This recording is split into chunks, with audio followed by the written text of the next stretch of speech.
So now that we have an understanding of creativity, innovation, and entrepreneurship, we are now going to characteristics of entrepreneurs. There are diverse characteristics of entrepreneurs. An entrepreneur is someone who jumps a cliff and builds a plane on the way down. So he jumps into it, takes all the risk. When he even doesn't know where he's going, he takes initiative, even when he's not perfectly sure of how it's going to work out.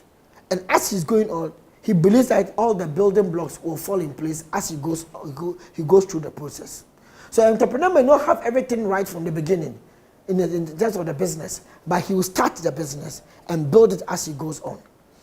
Now, where you see an obstacle, I see an opportunity. An entrepreneur has a grace of seeing opportunities, recognizing them. He's able to look out for unfulfilled needs, identify them, and then build a business to address them. Now, Steve Jobs said, I'm convinced that about half of what separates the successful entrepreneurs from non-successful ones is pure perseverance. One thing that you can say that all entrepreneurs have are perseverance, to persevere and go through, determination and resilience. They will not just give up, but they will be determined to see their innovation become a business. So other characteristics are opportunistic, dedicated, tenacity despite failure. He will jump in, he will push forward despite the failure. Passion and flexibility. Self-confident, like Ludwig was very self-confident that he could do this dry bath for his friend. Customer focus, focusing on what the need is in the market.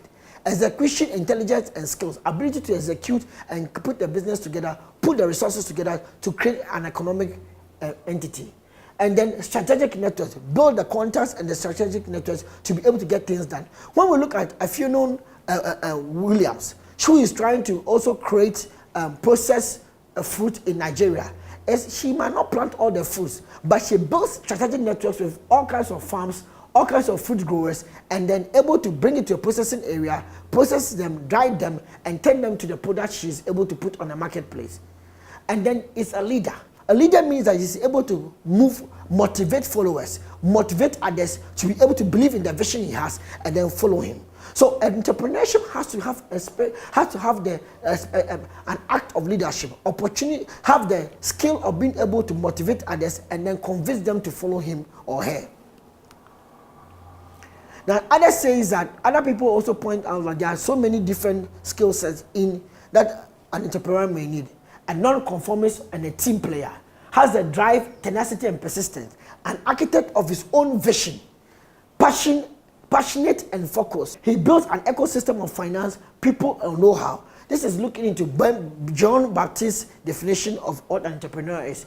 Seeks out niches and market gaps. Live what you believe. Build success and culture and values. So it's customer focus, flexibility. This is the wheel of entrepreneurship. So you have got customer focus, flexibility, vision, resilience, teamwork, innovation, passion, leadership, integrity, and quality. Within the internal part, he has attitude to the risk and failure, and opportunistic mindset. Now, what we are trying to say that central to every entrepreneur is an attitude of risk and failure, ability to step out and take a risk, bear the risk, and jump in to create a business. And the opportunistic mindset, able to see opportunity in everything. Where others are seeing obstacles, they see an opportunity. Where a friend was saying that he doesn't want to bath again and just put a cream on his body, Ludwig saw an opportunity. So you understand that? Okay. Why become an entrepreneur? Some become entrepreneurs because of market opportunity, like Ludwig, or because of professional expertise. He has got skills in an area, now he wants to be able to, like a teacher who goes out of the teaching and opens his own school when he retires and starts his own school. After years of working for government, now he has started his own school in the private sector. Lifestyle, work-life balance. Because he wants to fit a particular lifestyle, people may want to become an entrepreneur. They don't like the 9 to 5 work lifestyle in the public sector, 8 hours. They want to have to manage their own time and then report to no boss, but report to themselves. Hence, some may also want to be able to balance their life, have time for their kids. And so instead of doing a formal job that will take him away from his kids, he may want to choose a lifestyle, a business that offer a lifestyle of managing his own time.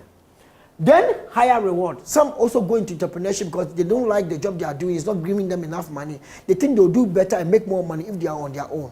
Some also want to be leaders.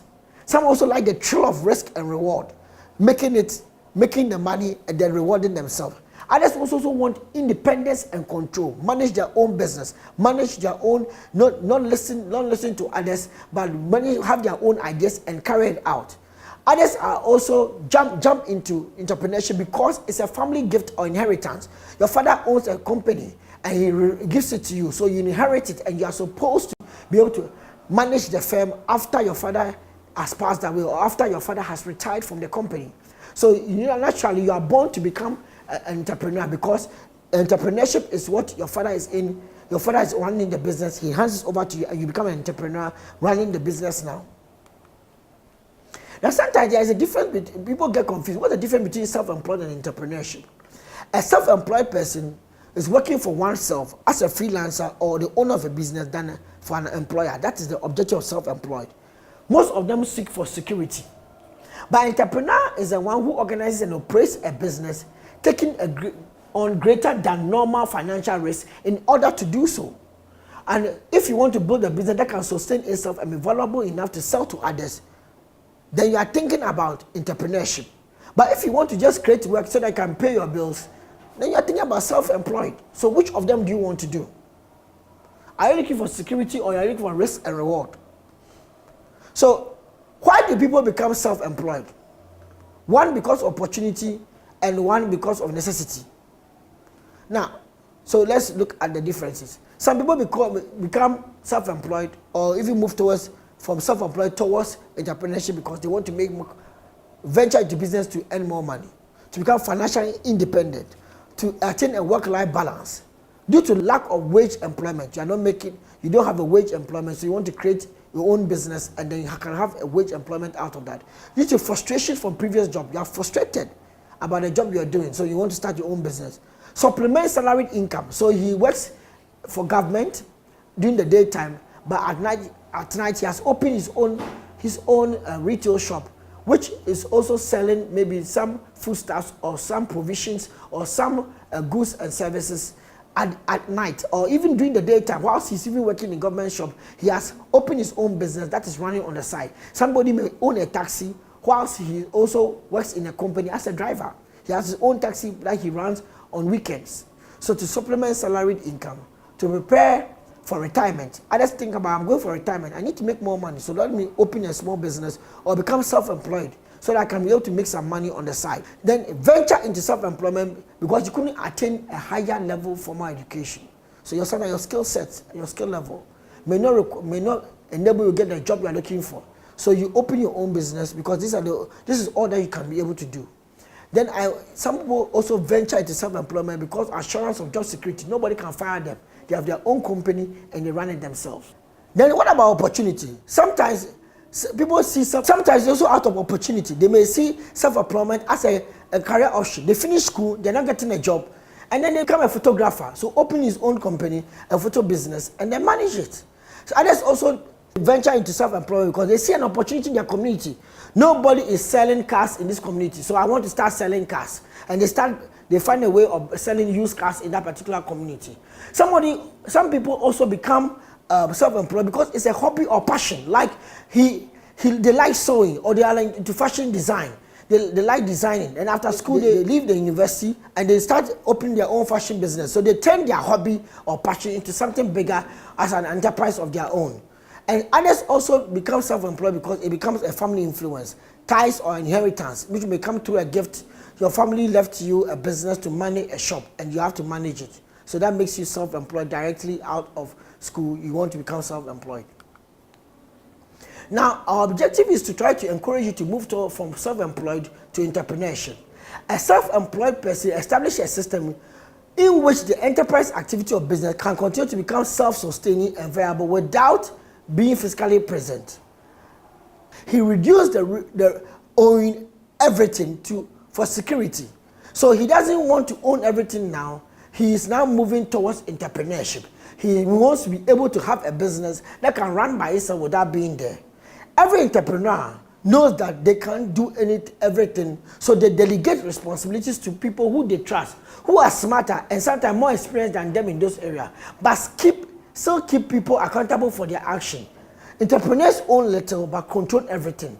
Self-employed people want to own everything and try to control everything.